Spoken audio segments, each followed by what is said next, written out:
G'day fellow motovloggers, Ben and Ev on Samoki, the Suzuki Bandit on this 29 degree Saturday afternoon. Not real windy, but a bit on the warm side, but it'll probably get cooler as I go up in the hills here. Bit of a sad one today. I thought I'd just pay tribute to my cousin Johnny, who is probably 1.5 to 2 years younger than me. He passed away, I believe, last Thursday night, maybe Friday morning during the night or something. I'm no one's sure at the moment, but yeah.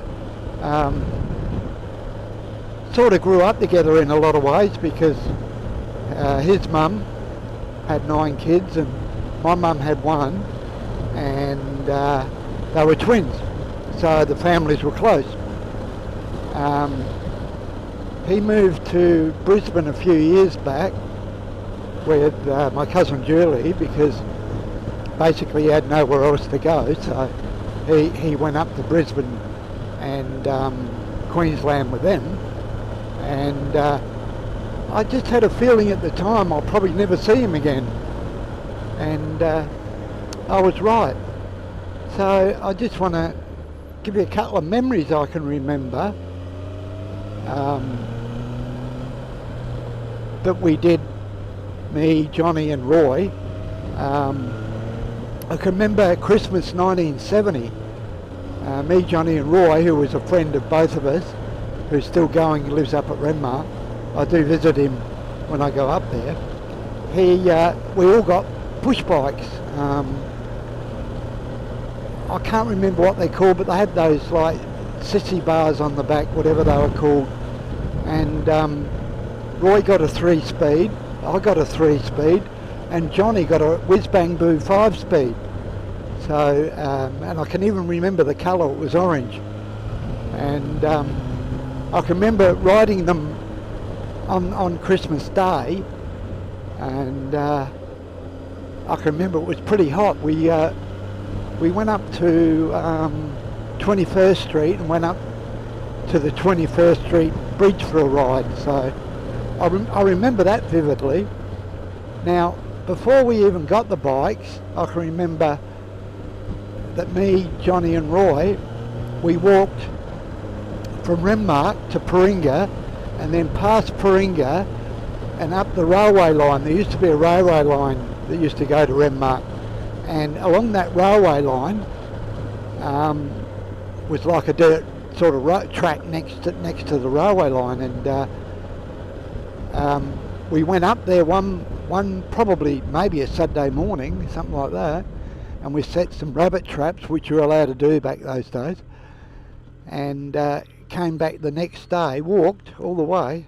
It's a fair walk for young kids, but we did it, and we caught a couple of rabbits, and we skinned them and we cooked them alongside the track, and I can remember they were absolutely horrible because we didn't clean them properly because we had no water to wash them or anything like that, so they didn't taste the best. But anyway, that was one of the memories I got.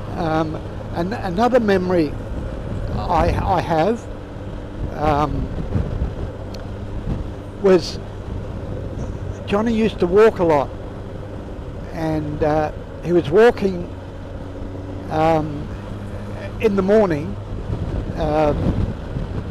up near the Wamma railway station, and there's a big fence there like there's a paddock there and a fence that fences off the houses and that, and he come across a woman, a dead woman,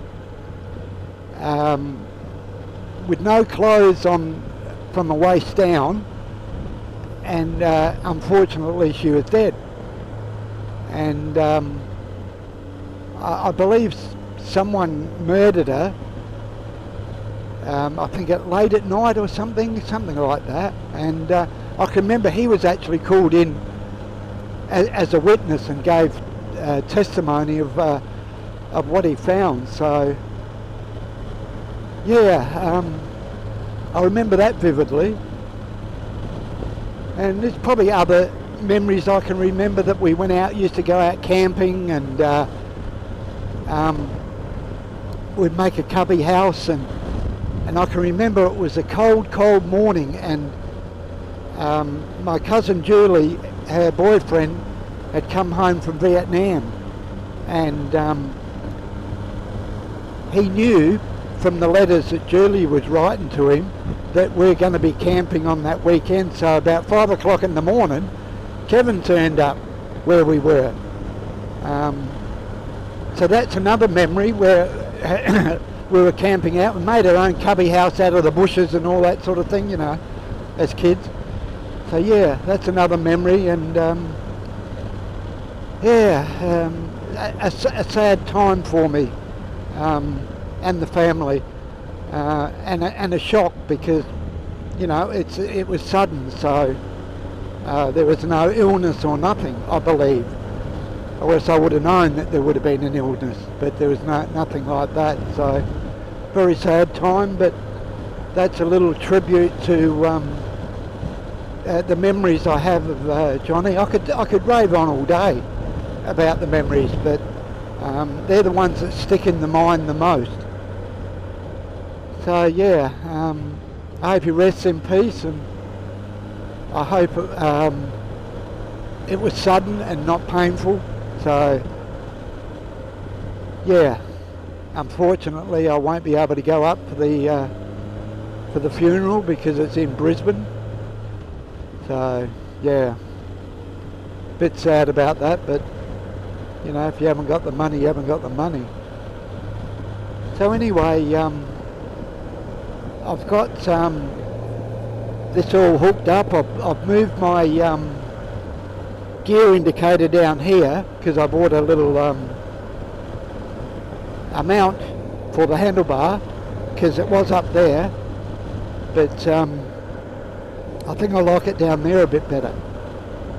Harder to see, but I've still got to look down for the temperature, so if I didn't have the full face helmet on, I could see it a lot better, but the chin bar gets in the way.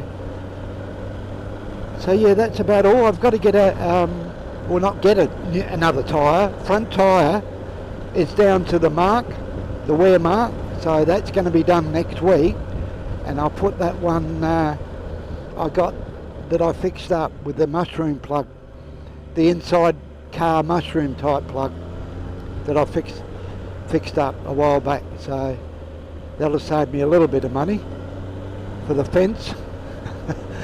It never bloody stops, I'm telling you. But anyway, yeah,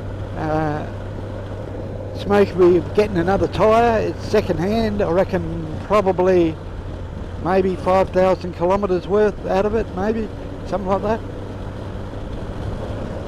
So we'll see. I'll make a video at the time and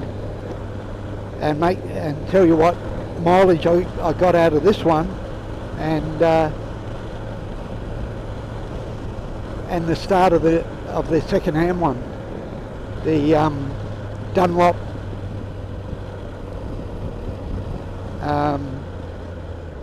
what are they called again?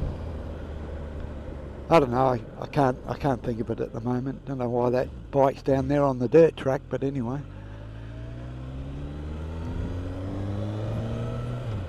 So yeah, I just thought I'd let everyone know and give you my tribute to Johnny, and I will miss him, and I am thinking about him. So anyway, this is Bandit Nev on Sarmulki, the Suzuki Bandit, bidding you all very, very, very safe riding. Take care of yourselves, and until next time, cheers for now.